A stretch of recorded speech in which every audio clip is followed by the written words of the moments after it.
Ain't that a pretty sight? We had a few problems yesterday.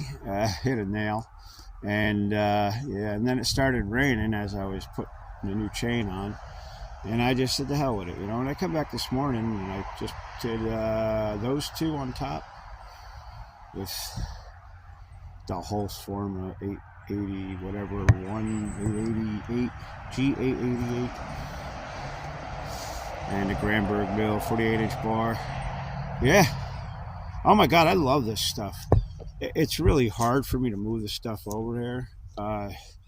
And if I was smart, I would just like start a tractor or, you know, do something smart. But I don't. So, yeah, this is, yeah. Oh my God, I love that thing. I don't know if I'm going to be able to get down in there. I will be able to get down in there. It's going to be a little tricky. But yeah, that's my project for today.